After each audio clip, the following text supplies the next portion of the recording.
ইমাম হাসান ইমাম হুসাইন রাদিয়াল্লাহু আনহুমার মর্যাদাটা ব্যতিক্রম। নবীজি বলছে, আল হাসান ওয়াল হুসাইন মিন্নি ওয়া আনা মিনাল হাসান ওয়াল হুসাইন। হাসান এবং হুসাইন আমি রাসূলের অংশ, আমিও তাদের অংশ। নবীজি সাল্লাল্লাহু আলাইহি ওয়াসাল্লাম ইমাম হাসান ইমাম হুসাইন সম্পর্কে বলেন, তারা হলো সাইয়্যিদা শাবাবি আহলিল জান্নাহ। জান্নাতে যত যুবক থাকবে তাদের সবার সরদার হবে ইমাম হাসান ইমাম হুসাইন। সুবহানাল্লাহ বলেন।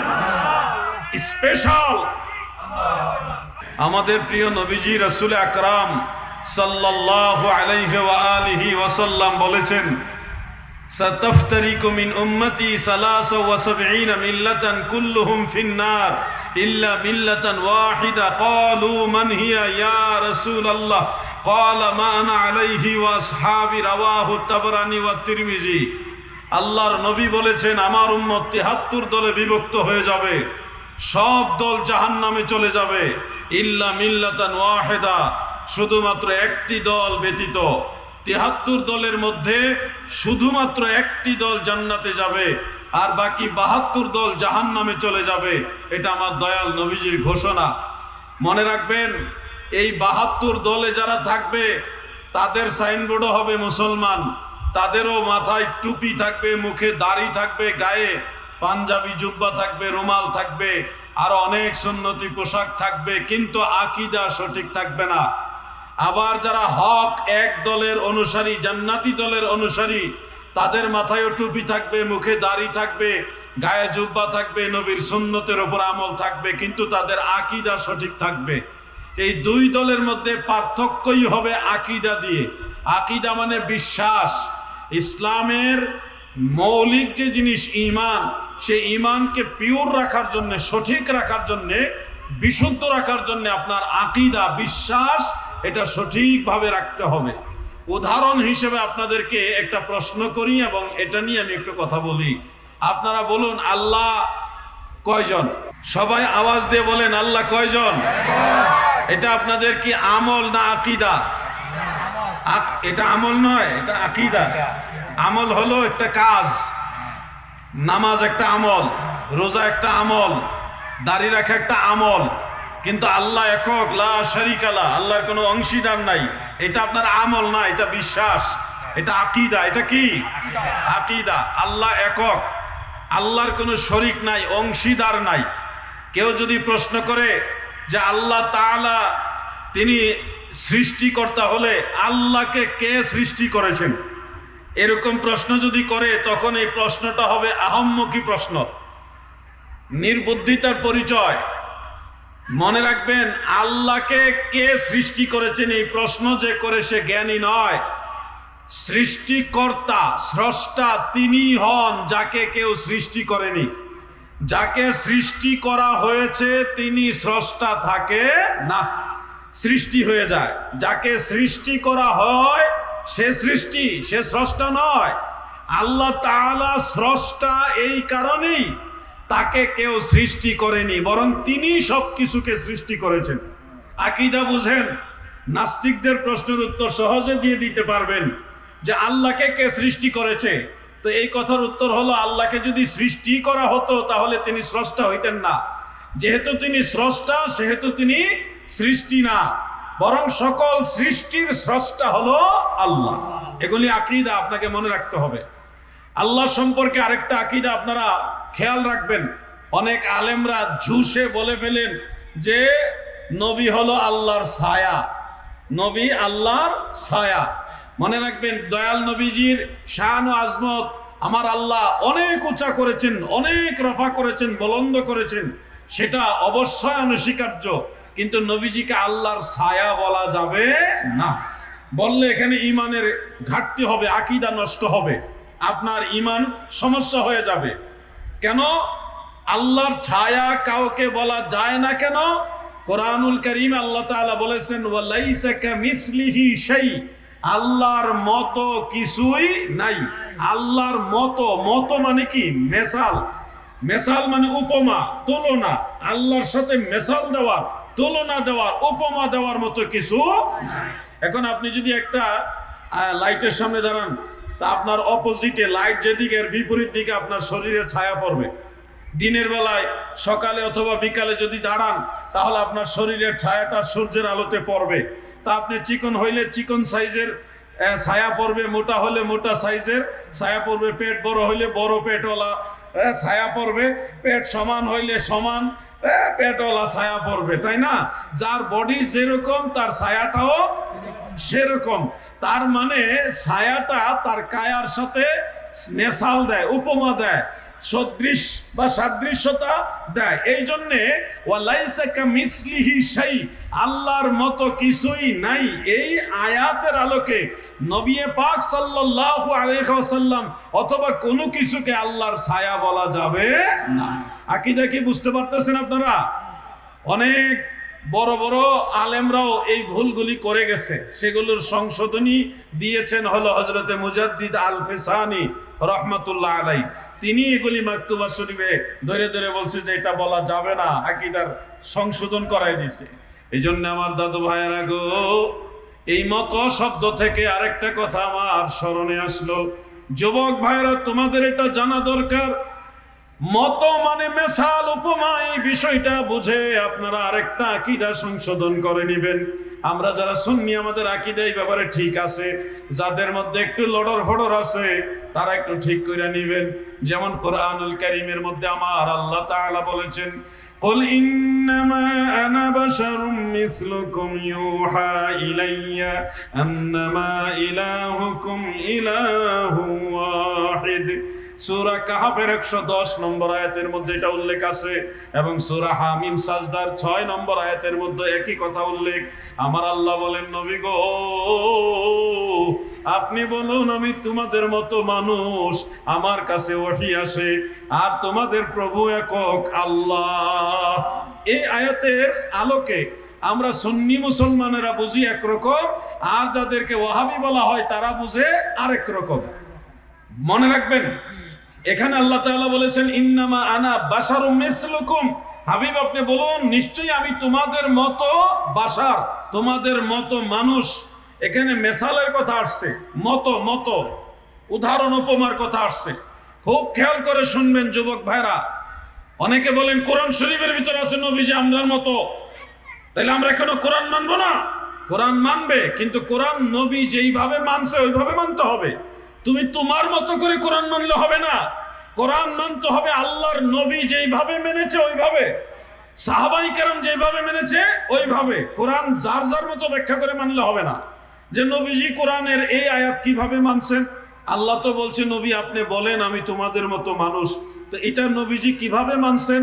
যুবক ভাইরা খেয়াল করেন, আমার দয়াল নবীজি মেসালে সুরতে, বাহ্যিক অবয়বে, সাদৃশ্যতায় আমাদের মতো বললেও হাকিকতান দয়াল নবীজি বলেছেন, সহিহ মুসলিমের মধ্যে উল্লেখ, সুনানু আবি দাউদের মধ্যে উল্লেখ, জামিউ তিরমিজির মধ্যে উল্লেখ, সুনানু নাসাইর মধ্যে উল্লেখ, মিশকাতুল মাসাবিহ সেই কিতাবের মধ্যে খতিবে তিবরিজি রাহমাতুল্লাহ আলাইহি তিনি উল্লেখ করেছেন। দয়াল নবীজি সাহাবীদেরকে উদ্দেশ্য করে বলতেন, অনেকবার বলেছেন, আইয়ুকুম মিসলি, তোমরা কে আছো আমার মতো, মানে আমার মতো তোমরা কেউ নাই।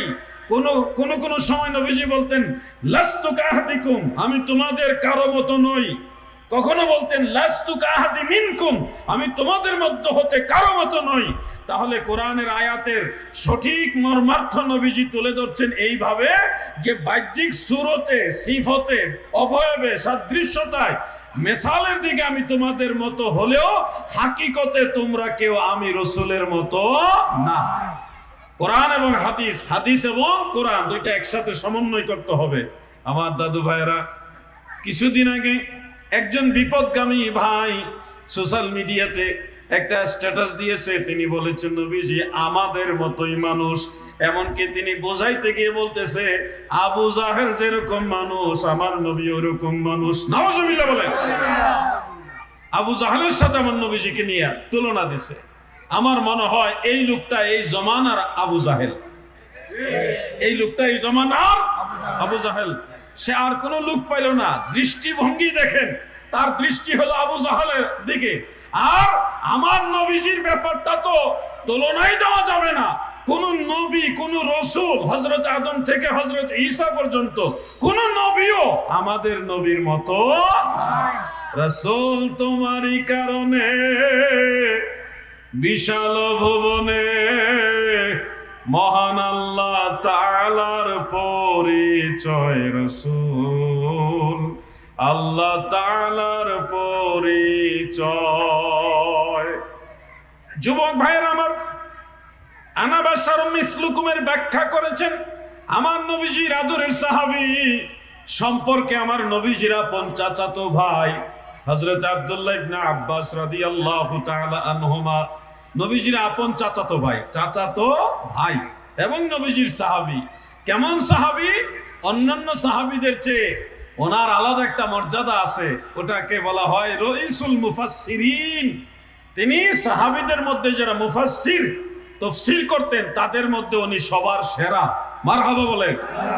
হযরত আব্দুল্লাহ ইবনে আব্বাস রাদিয়াল্লাহু তাআলা আনহুমা তিনি বলেছেন আনা বাশারুম মিসলুকুমের ব্যাখ্যায়, যেটা তাফসীরে কবীরের মধ্যে ইমাম ফখরুদ্দিন রাজি রাহমাতুল্লাহ আলাইহি উল্লেখ করেছেন, তাফসীরে খাজিনের মধ্যে মুফাসসির আল্লাম রাহমাতুল্লাহ আলাইহি উল্লেখ করেছেন, তাফসীরে বগবীর মধ্যে ইমাম মুহিউদ্দিন বগবী রাহমাতুল্লাহ আলাইহি উল্লেখ করেছেন। হযরত ইবনে আব্বাস বলেন আনা বাশারুম মিসলুকুম, আমি তোমাদের মতোই মানুষ। এটার মূল উদ্দেশ্য হলো লিতাওয়াদু, নবীজি বিনয় প্রকাশ করার জন্য আল্লাহ তাআলা এটা বলেছেন। মূলত আমাদের মতোই বোঝানোর জন্য না, বিনয় প্রকাশ করা। যেমন হযরত আদম নবী দোয়া করেছেন রব্বানা যালামনা আনফুসানা ওয়া ইল্লাম তাগফির লানা। এখানে দোয়ার ভিতরে খেয়াল করেন, তিনি বলছেন রব্বানা, ওগো আমাদের রব, যালামনা, আমরা জুলুম করেছি। আমরা কি করেছি? জুলুম করেছি। আপনি যদি আমাদের রহম না করেন, ক্ষমা না করেন, আমরা ক্ষতিগ্রস্তদের অন্তর্ভুক্ত হয়ে যাব। লানাকুনান্না মিনাল খাসিরিন। খাসিরিন মানে ক্ষতিগ্রস্ত। হযরত ইউনূস নবী দোয়া করতেছে লা ইলাহা ইল্লা আনতা সুবহানাকা ইন্নী কুনতু মিনাজ জালিমিন। ও আল্লাহ, আপনি ছাড়া কোনো ইলাহ নাই, উপাস্য নাই, আপনারই সুমহান মর্যাদা। ইন্নী কুনতু মিনাজ জালিমিন, আমি জালিমদের অন্তর্ভুক্ত হয়ে গেছি। এখন দেখেন কোরআনের বাহ্যিক অনুবাদ দিয়ে যদি আপনি ফয়সালা দেন, তাহলে হযরত ইউনূস আলাইহিস সালাম, হযরত আদম আলাইহিস সালাম, ওনাদেরকে কি জালিম বলতে পারবেন? কোনো সুযোগ আছে? আল্লাহর কোন নবীকে যদি জালিম বলেন তাহলে আপনার ঈমানই থাকবে না, আপনার আকীদা নষ্ট হয়ে যাবে। অথচ কোরআনের আয়াতে স্পষ্ট আছে রব্বানা যালামনা, আল্লাহ আমরা জুলুম করছি, ইন্নী কুনতু মিনাজ জালিমিন, আমি জালিমদের অন্তর্ভুক্ত হয়ে গেছি। একেবারে স্পষ্ট শব্দ, তারপরেও এখানে জালিম বলা যাবে না। এটা হযরত আদম নবীর মুখে মানায়, হযরত ইউনূস নবীর মুখে বললে এটা মানায়, কিন্তু আমি আপনি যদি ওনাকে বলি এটা মানাবে না। দাদুরে মনে রাখো, তুমি যদি বাড়িতে যাইয়া বলো মা, ও মা দরজা খুলেন, খাবার দেন, মা বড় খুশি হয়ে সন্তানের খাবারের ব্যবস্থা করবে। আর যদি আপনি গিয়ে বলেন ও আব্বার স্ত্রী ভাত দেন, দরজা খুলেন ভাত দেন, আপনি যদি একই কথা ঘুরাই বলেন, মাকে মা না বলে আব্বার স্ত্রী বলেন, মা কিন্তু খুশি হবে না। মা কি খুশি হবে নাকি? খুশি হবে না। মা বেজার হবে, বলবে আমার ছেলেটা বেয়াদব হয়ে গেছে। কিন্তু কথা তো ভুল না, কথা ঠিক। আব্বার স্ত্রী, মা আব্বার স্ত্রী, কথা ঠিক। ঠিক কথা আপনার মুখে মানাইতেছে না, আপনার মুখে এটা শোভা পাচ্ছে না, ঠিক কথা, কিন্তু তাও সন্তানের মুখে এই কথা মানায় না। আপনি যদি বাড়িতে মামাকে মামা ভাত খেতে আসেন এভাবে বলেন, মামা খুশি হবে। কিন্তু মামাকে যদি মামা না বলে, একটু ঘুরিয়ে বলেন যে আব্বার শ্যালক, আব্বার শ্যালক মানে আব্বার শালা, ভাত খাইতে আসেন, তো মামা কি খুশি হবে? মামা খুশি হবে না। যত সুন্দর করে বলেন, এটা কিন্তু শুনলে মামা কষ্ট পাবে, বলবে আমার ভাগিনা বেয়াদব। কথা ঠিক, ঠিক কথা বললেও মামা বেজার হইতেছে, কারণ এটা ঠিক হইলো ভাগিনার মুখে এইভাবে বলাটা মানায় না। শোনো যুবক, আমার নবীজি বলেছে আমি তোমাদের মতো মানুষ, এটা নবীজির মুখে মানায়। ইউনূস নবী বলেছে ইন্নী কুনতু মিনাজ জালিমিন, আমি জালিমদের অন্তর্ভুক্ত হয়ে গেছি, এটা ইউনূস নবীর মুখে মানায়। আদম নবী বলেছে রব্বানা যালামনা, আল্লাহ আমি জুলুম করছি, এটা আদম নবীর মুখে মানায়। আমার মুখে এটা মানাবে না, তোমার মুখে এটা মানাবে না। আমরা নিজেদের বেলায় কথা বললে মানাবে, নবীদেরকে এই কথা দিয়ে প্রমাণ করা আমাদের বেলায় এটা মানাবে না।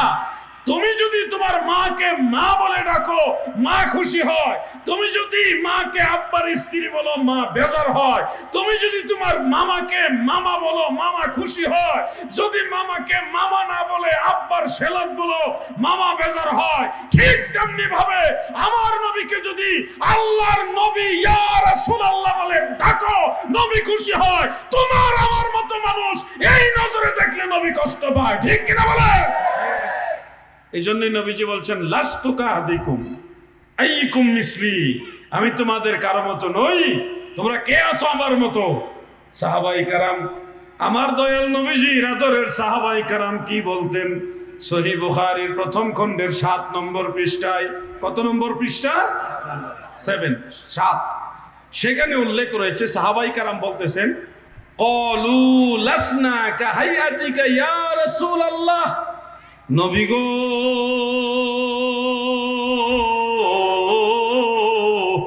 আমরা কোন সাহাবী আপনি রাসূলের মতো না। সুবহানাল্লাহ। সাহাবায়ে কেরাম বলতেছে নবীজি আমাদের মতো না। 1400 বছর পরে কেমন উম্মত হয়েছে সেই নবীজিকে আমাদের মতো তো বলেই আবু জাহেলের মতো, নাউজুবিল্লাহ। আবু জাহেলের সাথে নিয়ে তুলনায় কত ভয়ঙ্কর উম্মতেরা, কত ভয়ঙ্কর উম্মতেরা, কত বিপদগ্রস্ত উম্মতেরা। তাদেরও অনুসারী আছে, তাদেরও অনুসারী এই দেশে আছে, ও ফলোয়ার্স আছে। যুবকরা তোমরা শোনো ভাই, যারা নবীজিকে আবু জাহেলের মতো মানুষ বলে তাদেরও ফলোয়ার্স এই দেশে আছে। খোঁজ নিয়ে দেখবেন আমার চেয়ে ফলোয়ার্স তাদের বেশি, কারণ শয়তানের ষড়যন্ত্র তাদের সাথে বেশি কাজ করে। আমরা যতই হক কথা বলি, হকের মেসেজটা মাথা পর্যন্ত পৌঁছে না, কিন্তু ওই ভেজাল কথাগুলি শয়তান পৌঁছায় দেয় কানের ভিতরে, যে দেখ এইটা বড় শায়েক, এটা কি শায়েক, বড় শায়েক, এটার ধর, এটার ফলো কর। আমাদের যুবকরা কিন্তু ওইদিকে দৌড়ায়। আজকে এই মাহফিলে আসার আগে একটা বক্তব্য শুনলাম, আমাদের একজন আলেম, উনি কওমি অঙ্গনের বড় আলেম, তিনি বলতেছে আপনারা শুধু 2 জনকে নিয়ে ফালাফালি করেন, ইমাম হাসান ইমাম হুসাইন, এই 2 জনকে নিয়ে ফালাফালি করেন। নবীজির তো আরো কয়েকজন নাতি আছে, তাদের ব্যাপারে আলোচনা করেন না কেন? এই যে কথার তো একটা সৌন্দর্য আছে, যে নবীজির আরো কয়েকজন নাতি আছে, ওনাদের নাম এই আপনারা তাদের ব্যাপারে আলোচনা করবেন, এতে করে দয়াল নবীজি খুশি হবে। ইমাম হাসান ইমাম হুসাইনের আলোচনা করবেন, পাশাপাশি অন্যান্য নাতিদের নিয়ে আলোচনা করেন। এই কথাটার মধ্যে একটা মাধুর্যতা আছে। তো এই যে কইল 2 জন নিয়ে লাফালাফি করে, ইমাম হাসান ইমাম হুসাইনের কথা বলাটা ওনার কাছে লাফালাফি, নাউজুবিল্লাহ বলেন। আচ্ছা আপনারা বলেন, নবীজির সব নাতিরা মহাসম্মানিত, এতে আমাদের কোনো অবজেকশন থাকার সুযোগ নাই। ওনারা আমাদের মাথার তাজের চেয়েও দামি, অতুলনীয়। কিন্তু ইমাম হাসান ইমাম হুসাইনের মর্যাদা স্পেশাল, আমার নবীজি বলছে না, ইমাম হাসান ইমাম হুসাইন রাদিয়াল্লাহু আনহুমার মর্যাদাটা ব্যতিক্রম। নবীজি বলছে আল হাসান ওয়াল হুসাইন মিন্নি ওয়া আনা মিনাল হাসান ওয়াল হুসাইন, হাসান এবং হুসাইন আমি রাসূলের অংশ, আমিও তাদের অংশ। নবীজি সাল্লাল্লাহু আলাইহি ওয়াসাল্লাম ইমাম হাসান ইমাম হুসাইন সম্পর্কে বলেন তারা হলো সাইয়্যিদা শাবাবি আহলিল জান্নাত, জান্নাতে যত যুবক থাকবে তাদের সবার সরদার হবে ইমাম হাসান ইমাম হুসাইন। সুবহানাল্লাহ বলেন। স্পেশাল আমার দয়াল নবীজির স্পেশাল এই 2 জন নাতির মর্যাদা নবীজি নিজে বয়ান করেছেন, যার কারণে কিন্তু আমরা এটা আলাদা গুরুত্ব দেই। গুরুত্বটা আমরা নিজের থেকে দেই না, মদিনাওয়ালা দিয়ে গেছে এই জন্য আমরা দেই। এটার অর্থ এই না নবীজির অন্যান্য পরিবারবর্গ কাউকে আমরা ছোট করছি, বরং সবাইকে আমরা তাজ, মাথার তাজ হিসেবে সম্মান করি। কিন্তু ইমাম হাসান ইমাম হুসাইনের বিষয়টা ভিন্ন। দাদু আমার, এগুলি হলো খারেজি, যারা ইমাম হাসান ইমাম হুসাইনের প্রশংসা শুনলে ডাইনে বামে খালি বিভিন্ন কথা খোঁজে, এগুলি হলো খারেজি। খারিজি চিনতে অনেক বড় বড় কিতাব পড়া লাগে না, এই অল্পতেই বুঝবেন। আপনারা আমাকে একটা জিনিস সহযোগিতা করুন। ইমাম হাসান ইমাম হুসাইন রাদিয়াল্লাহু তাআলা আনহুমা এই দুইজন জান্নাতে থাকলে সর্দার হিসেবে থাকবেন। এখন যারা এই দুইজনের প্রশংসা পছন্দ করে না, তারা তাইলে জান্নাতে সর্দার হিসেবে কাদেরকে মানবে? আরেকজন শিয়া মৌলবী বলতেছে জান্নাতে ইমাম হাসান এবং ইমাম হুসাইন হলো সর্দার, কিন্তু হযরত আবু বকর সিদ্দিক, হযরত উমর ফারুক রাদিয়াল্লাহু আনহুমা ওনাদেরকে বৃদ্ধদের সর্দার বলা হয়েছে হাদিসে। এটা নাকি জাল হাদিস, উমাইয়াদের বানানো হাদিস। উনি যুক্তি দিলেন কি, জান্নাতে কোনো বৃদ্ধ লোক থাকবে না, সব জওয়ান হবে। যেহেতু জান্নাতে সব জওয়ান, তাহলে সবার সর্দার ইমাম হাসান ইমাম হুসাইন। যুক্তিটা শুনলে আপনারা প্রাথমিকভাবে ভাববেন যে এটা ঠিক, ওই হাদিসটা ভুল, অথচ ওইটা 86 হাদিস, যে বৃদ্ধদের সর্দার হবে হযরত আবু বকর সিদ্দিক, হযরত উমর ফারুক, ওনারা হবে বৃদ্ধদের সর্দার। আর যুবকদের সর্দার হবে ইমাম হাসান ইমাম হুসাইনি। দুই হাদিসের সমন্বয় কি? শিয়ারা তো ওইদিকে ঘুরাই দেয়। এবার সঠিক ব্যাখ্যাটা আপনারা শুনুন, সঠিক জিনিসটা জানার দরকার আছে কিনা। কারণ হলো দয়াল নবীজি একবার বলছিলেন জান্নাতে কোনো বৃদ্ধ লোক জান্নাতে যাবে না, বা জান্নাতে কোনো বৃদ্ধ লোক থাকবে না। তেমন যারা সাহাবীদের মধ্যে বৃদ্ধ বয়োজ্যেষ্ঠ, তারা চিন্তা করে গেলেন, বললেন ইয়া রাসূলুল্লাহ, তাহলে আমরা কি জান্নাতে যেতে পারবো না? আমরা তো বয়োজ্যেষ্ঠ, মুরব্বী হয়ে গেছি, বৃদ্ধ হয়ে গেছি। দয়াল নবীজি মুস্কি হাসি মুবারক দিয়ে বলছে, তোমরা যখন জান্নাতে থাকবে তখন বৃদ্ধ রূপে থাকবে না, নওজওয়ান হিসেবে থাকবে। সুবহানাল্লাহ। এটা দিয়েও শিয়া যারা, তার একটা আবার ব্যাখ্যা দেয় যে দেখেন, জান্নাতে কোনো বৃদ্ধ লোক থাকবে না, সব জওয়ান থাকবে। অতএব হযরত আবু বকর সিদ্দিক, হযরত উমর বৃদ্ধদের সর্দার, এই কথা সঠিক না। এটাও একটা যুক্তি তাদের। মনে রাখবেন কথাগুলো ভাই। জান্নাতে যুবকদের সর্দার হবে ইমাম হাসান ইমাম হুসাইন, এটা সঠিক, সত্য। কিন্তু মনে রাখবেন কোন দৃষ্টিতে? যুবক বয়সে যারা দুনিয়া থেকে ইন্তেকাল হয়েছে তাদের সর্দার হবে ইমাম হাসান ইমাম হুসাইন। আর বৃদ্ধ বয়সে দুনিয়া থেকে যারা ইন্তেকাল হয় তারা জান্নাতে যুবক বয়সের মতোই প্রবেশ করবে, কিন্তু তাদের সর্দার হবে হযরত আবু বকর সিদ্দিক, হযরত উমর ফারুক। এখানে ক্লাসিফিকেশনটা করা হবে। মুরব্বীরা জান্নাতে যাবে যুবক হয়ে, কিন্তু এই মুরব্বী বয়সে যারা মারা গেছে তাদের সর্দার হবে শাইখাইন হযরত আবু বকর সিদ্দিক, হযরতে ওমর ফারুক। আর যুবক বয়সে যারা ইন্তেকাল করেন, মারা যান, তাদের সর্দার হবে ইমাম হাসান ইমাম হুসাইন। এই জন্যে ইমাম হাসান এবং ইমাম হুসাইনের কথাটা যখন নবীজি বলেছেন, স্পেশাল যুবক শব্দটা সংযুক্ত করে দিয়েছেন, সাইয়্যিদা শাবাবি আহলিল জান্নাহ। শাবাব মানে যুবক, শাবাব মানে কি? যুবক। যুবক বয়সে যারা মারা যান, সেই যুবকদের সর্দার হবে ইমাম হাসান ইমাম হুসাইন। কথাটা কি বুঝতে পারছেন আপনারা? নবীজির এক হাদিস মানবেন, আরেক হাদিস মানবেন না, এরকম যেন না হয়। আমরা প্রত্যেকটা হাদিসের উপরে ঈমান রাখতে হবে। আল্লাহ আমাদের বোঝার তৌফিক দেন, বলেন আমিন।